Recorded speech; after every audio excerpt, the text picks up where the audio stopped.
qiyamul urati fi salati aljamaati, kule kusimama au kuswali kwa kusimama kwa waliokuwa uchi katika swala ya jamaa. Al-uratu idha sallau jama'atan, wale waliokuwa uchi wakiswali kwa jamaa, yusalluna qiyaman, sheria inawataka wasimame katika kuswali kwao. Mumenielewa vizuri? Wale wanaoswali wakiwa wapo uchi, sheria imewabana, wanatakiwa waitekeleze ibada ya swala ya jamaa qiyaman, wakiwa wamesimama kama sisi tunavyoswali kawaida.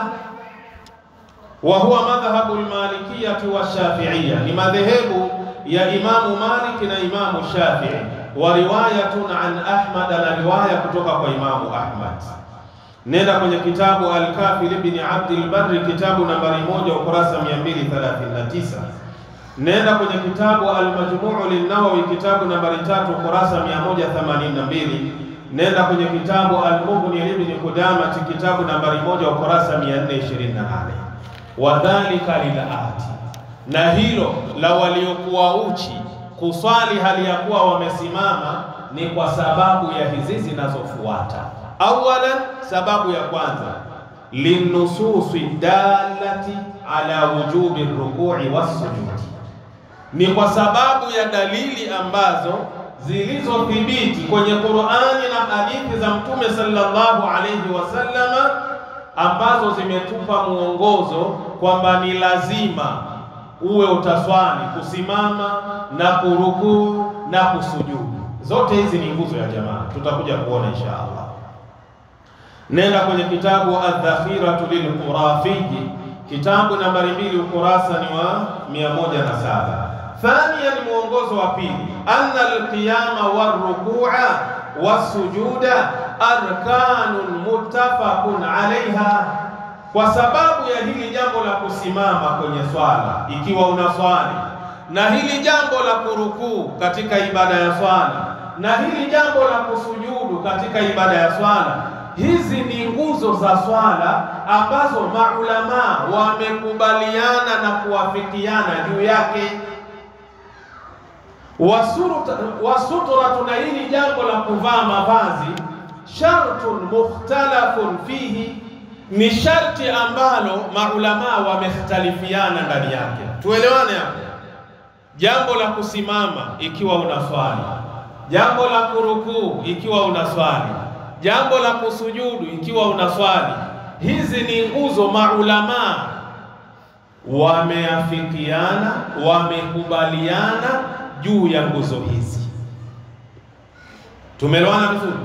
Lakini hili jambo la kuswali ikiwa umevaa mavazi, shartun mukhtalafun fihi, ni sharti ambalo maulama wamekhtalifiana ndani yake.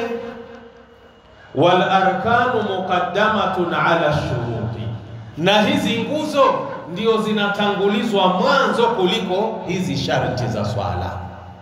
Nguzo kwenye swala ndizo zinatangulizwa kwanza kuliko jambo la kufanya jambo la sharti. Wal majma'u alayhi, na jambo ambalo maulama wamekubaliana juu yake, muqaddam, linatangulizwa ala al-mukhtalafi, juu ya jambo ambalo maulama wamekhtalifiana.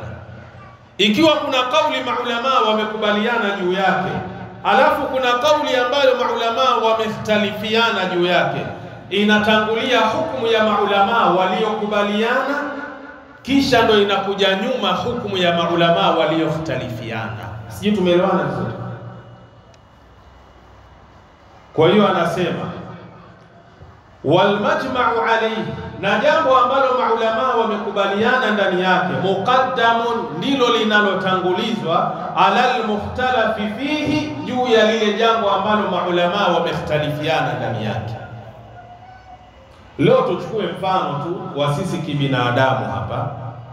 Mathalan, kwenye family kumetokea jambo, na jambo lile linahitaji rai za wana familia, ikabidi familia ile yote iitwe pale. Tujalie ni baba na mama na watoto wao 10, sawa? Ni baba na mama na watoto wao 10. kuna jambo pale ambalo kila mmoja anatakiwa rai yake, yanatakiwa mawazo yake. Watu 10 wakakubaliana juu ya rai hii moja, lakini watu 2 wakasema sisi hatukubaliani na nyinyi juu ya rai yenu. Je, kisheria inachukuliwa rai ya watu gani? Ya wale waliokuwa wengi. Ndio huwa tunasema wengi wape. Kwa hiyo hata nyinyi 2 mkisema sisi hatukubali, mumeshindwa na wingi wa hawa ndugu zenu ambao ni 10. Kwa maana hiyo jambo ambalo wale ndugu wamekubaliana kwa wingi ndilo litachukuliwa, lile ambalo ni 2 wachache wamekubaliana litakuwa ni pembeni, litakuwa pembeni. Mwanielewa Kiswahili mpaka hapo? Kwa hiyo nguzo ndio inatangulizwa, jambo la sharti linakuja nyuma yake. Nenda kwenye kitabu Ad-Dhakhiratu lil-Qurafi, kitabu nambari 2 ukurasa 107. Thalithan, tunakwenda muongozo wa 3. Li'annahu la yujzi'u ahadan, kwa sababu haitoswihi kwa mtu yoyote ayusalli jalisan, atakapoamua kuswali hali ya kuwa ameketi, wa huwa yakdiru ala alqiyam, wakati ana uwezo wa kuswali kusimama. Wewe unao uwezo wa kuswali kusimama, nguvu unazo, lakini leo ukajisikia tu ukasema ya kwamba leo na swali hali ya kuwa nimefanya nini? Nimekaa. Hiyo swala ya faradhi, swala yako ya faradhi hiyo uloiswali hali ya kuwa umekaa wakati una uwezo wa kusimama, haikubaliki amama Allah. Kwa nini?